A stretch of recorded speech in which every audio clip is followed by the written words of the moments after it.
ओम श्री साम शिवाय नमः। ओम श्री गणेशाय नमः। श्री शिव महापुराण में रुद्र संहिता सती खंड का 16वां अध्याय प्रारंभ करते हैं। ब्रह्मा और विष्णु द्वारा शिव से विवाह के लिए प्रार्थना करना तथा उनकी इसके लिए स्वीकृति। ब्रह्मा जी बोले, भगवान विष्णु आदि देवताओं द्वारा की गई स्तुति को सुनकर सबकी उत्पत्ति करने वाले भगवान शंकर बड़े प्रसन्न हुए और जोर से हंसे। सपत्नीक ब्रह्मा जी और भगवान विष्णु को साथ आया हुआ देखकर महादेव जी ने हम लोगों से यथोचित वार्तालाप करके हमारे आगमन का कारण पूछा। रुद्र बोले, हे हरे, हे विधे, हे देवताओं और महर्षियों, आप लोग आज निर्भय होकर अपने आने का ठीक ठीक कारण बताइए। आप लोगों की स्तुति से मैं बहुत ही प्रसन्न हूँ। आप लोग किस लिए यहाँ आए हैं, कौन सा कार्य आ पड़ा है, वह सब मैं सुनना चाहता हूँ। ब्रह्मा जी बोले, हे मुने, महादेव जी के इस प्रकार पूछने पर सभी लोकों का पितामह मैं ब्रह्मा भगवान विष्णु की आज्ञा से कहने लगा। हे देवाधिदेव, हे महादेव, हे करुणा सागर, हे प्रभो, हम दोनों इन देवता और मुनियों के साथ जिस उद्देश्य से यहाँ आए हैं उसे सुनिए। हे वृषभध्वज, विशेष रूप से आपके लिए ही हम लोग यहाँ आए हैं, क्योंकि हम तीनों सहायतार्थी हैं। सृष्टि चक्र के संचालन रूप प्रयोजन की सिद्धि के लिए एक दूसरे के सहायक हैं। सहार्थी को सदा परस्पर यथा योग्य सहयोग करना चाहिए, अन्यथा यह जगत टिक नहीं सकता। हे महेश्वर, कुछ ऐसे असुर उत्पन्न होंगे जो मेरे द्वारा मारे जाएंगे, कुछ भगवान विष्णु के द्वारा और कुछ आपके द्वारा वध्य होंगे। हे महाप्रभो, कुछ आपके वीर्य से उत्पन्न पुत्र द्वारा मारे जाएंगे और कुछ असुर आपकी माया के द्वारा वध को प्राप्त होंगे। आप भगवान शंकर की कृपा से ही देवताओं को सदा उत्तम सुख प्राप्त होगा। घोर असुरों का विनाश करके आप जगत को सदा स्वास्थ्य एवं अभय प्रदान करेंगे। आप राग द्वेष रहित, योग युक्त एवं सर्वथा दयालु हैं, इसलिए हो सकता है कि आप असुरों का वध न कर सकें। हे ईश, जब ये आराधना करके वर प्राप्त कर लेंगे तब सृष्टि की स्थिति किस प्रकार रहेगी। इसलिए हे वृषभध्वज, उचित यही है कि आप इस सृष्टि की स्थिति के लिए सदैव असुरों का वध करते रहें। यदि सृष्टि पालन तथा संहार कर्म ना करने हों तब हमारा तथा माया का भिन्न भिन्न शरीर धारण करना सार्थक नहीं रहेगा। वास्तव में हम तीनों एक ही स्वरूप वाले हैं, किंतु कार्य के भेद से भिन्न भिन्न शरीर धारण करके स्थित हैं। यदि कार्य भेद न सिद्ध हो तब तो हमारे रूप भेद का कोई प्रयोजन ही नहीं है। परमात्मा महेश्वर एक होते हुए भी अपनी माया के कारण ही तीन रूपों में विभक्त हैं। वे प्रभु अपनी लीला से स्वतंत्र हैं। श्री हरि उनके वामांग से उत्पन्न हुए हैं, मैं ब्रह्मा उनके दाहिने अंग से उत्पन्न हुआ हूँ और आप उन सदाशिव के हृदय से उत्पन्न हैं। अतः आप ही शिव जी के पूर्ण रूप हैं। हे प्रभु, इस प्रकार भिन्न स्वरूप वाले हम तीनों रूपों में प्रकट हैं, जो वस्तुतः उन शिवाशिव के पुत्र ही हैं। हे सनातन, इस यथार्थ तत्व को आप हृदय से अनुभव कीजिए। हे प्रभु, मैं और भगवान विष्णु आपके आदेश से प्रसन्नता पूर्वक लोक की सृष्टि और पालन का कार्य कर रहे हैं तथा कार्य कारणवश सपत्नीक भी हो गए हैं। अतः आप भी विश्व हित के लिए तथा देवताओं के सुख के लिए एक परम सुंदरी स्त्री को पत्नी के रूप में ग्रहण करें। हे महेश्वर, एक बात और सुनिए। मुझे पहले के वृतांत का स्मरण हो आया है, जिसे पूर्व काल में आपने ही शिव स्वरूप से हमारे सामने कहा था। हे ब्राह्मण, मेरा ऐसा उत्तम रूप आपके अंग से प्रकट होगा जो लोक में रुद्र नाम से प्रसिद्ध होगा। आप ब्रह्मा सृष्टिकर्ता होंगे, श्रीहरि जगत का पालन करने वाले होंगे तथा मैं सगुण रुद्र रूप होकर संहार करने वाला होऊंगा। मैं एक स्त्री के साथ विवाह करके लोक का उत्तम कार्य करूंगा। हे स्वामिन, आप अपने द्वारा कहे गए वचन को याद करके अपनी प्रतिज्ञा को पूर्ण कीजिए। हे स्वामिन, आपका आदेश है कि मैं सृष्टि करूं, श्रीहरि पालन करें और आप स्वयं संहार के हेतु बनकर प्रकट हों। सो आप साक्षात शिव ही संहारकर्ता के रूप में प्रकट हुए हैं। आपके बिना हम दोनों अपना अपना कार्य करने में समर्थ नहीं हैं। अतः आप लोकहित के कार्य में तत्पर एक कामिनी को स्वीकार करें। हे शंभो, जैसे लक्ष्मी भगवान विष्णु की और मेरी सावित्री सहधर्मिणी हैं, उसी प्रकार आप इस समय अपनी सहचरी कांता को ग्रहण करें। ब्रह्मा जी बोले, मेरी यह बात सुनकर मुस्कान युक्त मुखमंडल वाले वे लोकेश हर श्री हरि के सामने मुझसे कहने लगे। ईश्वर बोले, हे ब्राह्मण, हे विष्णु, आप दोनों मुझे सदा ही अत्यंत प्रिय हैं। आप दोनों को देखकर मुझे बड़ा आनंद मिलता है। आप लोग समस्त देवताओं में श्रेष्ठ और त्रिलोकी के स्वामी हैं।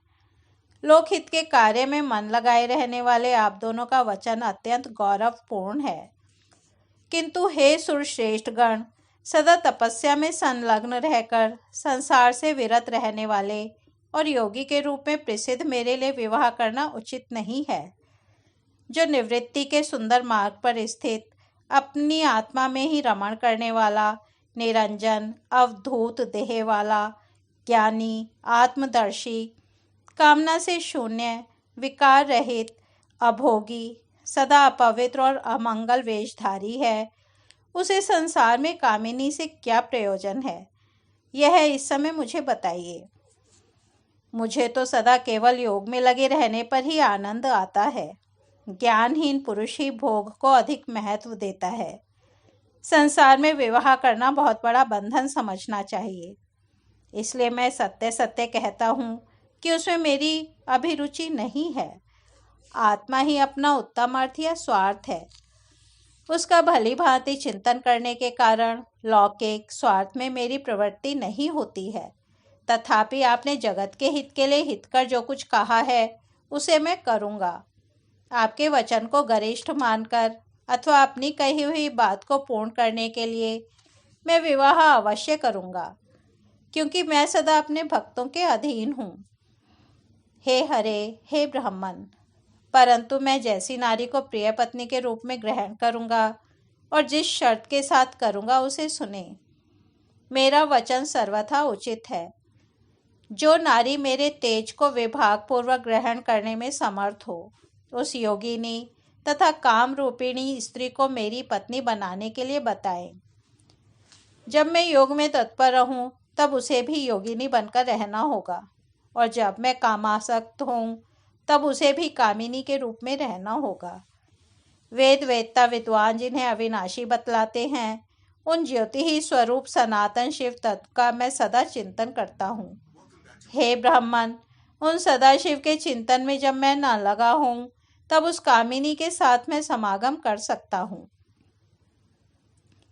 जो मेरे शिव चिंतन में विघ्न डालेगी, वह दुर्भगा स्त्री मेरी भार्या ना बने।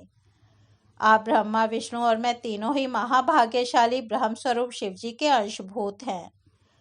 अतः हमारे लिए उनका नित्य चिंतन करना उचित है। हे कमलासन, उनके चिंतन के लिए मैं बिना विवाह के भी रह लूँगा, किंतु उनका चिंतन छोड़कर विवाह नहीं करूँगा। अतः आप लोग मुझे इस प्रकार की पत्नी बताइए, जो सदा मेरे कर्म के अनुकूल चल सके। हे ब्राह्मण, उसमें भी मेरी एक शर्त है, उसे आप सुने। यदि उस स्त्री का मुझ पर और मेरे वचनों पर अविश्वास होगा, तो मैं उसे त्याग दूंगा। ब्रह्मा जी बोले, उन रुद्र की बात सुनकर मैंने और श्री विष्णु ने मंद मुस्कान के साथ मन ही मन प्रसन्नता का अनुभव किया। फिर मैंने बड़े विनम्र होकर यह कहा, हे नाथ, हे महेश्वर, हे प्रभु, आपने जिस प्रकार की स्त्री का निर्देश किया है, वैसी ही स्त्री के विषय में मैं आपको प्रसन्नतापूर्वक बता रहा हूँ। वे उमा जगत की कार्य सिद्धि के लिए भिन्न भिन्न रूप में प्रकट हुई हैं। हे प्रभु, सरस्वती और लक्ष्मी ये दो रूप धारण करके वे पहले ही प्रकट हो चुकी हैं। महालक्ष्मी तो विष्णु की कांता तथा सरस्वती मेरी कांता हुई हैं। लोकहित का कार्य करने की इच्छा वाली वे अब हमारे लिए तीसरा रूप धारण करके प्रकट हुई हैं। हे प्रभु, वे शिवा सती नाम से दक्ष पुत्री के रूप में अवतीर्ण हुई हैं। वे ही आपकी ऐसी भार्या हो सकती हैं जो सदा आपके लिए हितकारिणी होंगी। हे देवेश, वे दृढ़ व्रत में स्थित होकर आपके लिए तप कर रही हैं। वे महातेजस्विनी सती आपको पति रूप में प्राप्त करने की इच्छुक हैं। हे महेश्वर, उन सती के ऊपर कृपा कीजिए। उन्हें वर प्रदान करने के लिए जाइए और वैसा वर देकर उनके साथ विवाह कीजिए। हे शंकर, भगवान विष्णु की, मेरी तथा सभी देवताओं की यही इच्छा है। आप अपनी शुभ दृष्टि से हमारी इच्छा को पूर्ण कीजिए, जिससे हम इस उत्सव को आदरपूर्वक देख सकें। ऐसा होने से तीनों लोकों में सुख देने वाला परम मंगल होगा और सबकी समस्त चिंताएं मिट जाएंगी, इसमें संशय नहीं है। मेरी बात पूरी होने पर अच्युत मधुसूदन लीला से रूप धारण करने वाले भक्त वत्सल ईशान से कहने लगे। विष्णु जी बोले, हे देवाधिदेव, हे महादेव, हे करुणाकर, हे शंभो, ब्रह्मा जी ने जो कुछ भी कहा है उसे मेरे द्वारा कहा गया ही समझिए। इसमें किसी प्रकार का संदेह नहीं है। हे महेश्वर, मेरे ऊपर कृपा करके उसे कीजिए। उन सती से विवाह कर इस त्रिलोकी को अपनी कृपा दृष्टि से सनाथ कीजिए। हे मुने, ब्रह्मा जी बोले। यह कहकर उत्तम बुद्धि वाले भगवान विष्णु चुप हो गए। तब भक्तवत्सल भगवान शिव जी ने हंसकर तथास्तु कहा। तत्पश्चात उनसे आज्ञा प्राप्त कर पत्नियों सहित हम दोनों मुनियों तथा देवताओं के साथ अपने अपने अभीष्ट स्थान को अत्यंत प्रसन्नता के साथ चले आए। इस प्रकार श्री शिव महापुराण के अंतर्गत द्वितीय रुद्र संहिता के द्वितीय सती खंड में विष्णु और ब्रह्मा द्वारा शिव की प्रार्थना का वर्णन नामक 16वां अध्याय पूर्ण हुआ। कल हम 17वां अध्याय सुनेंगे। तब तक यही विराम देते हैं। ओम नमः शिवाय।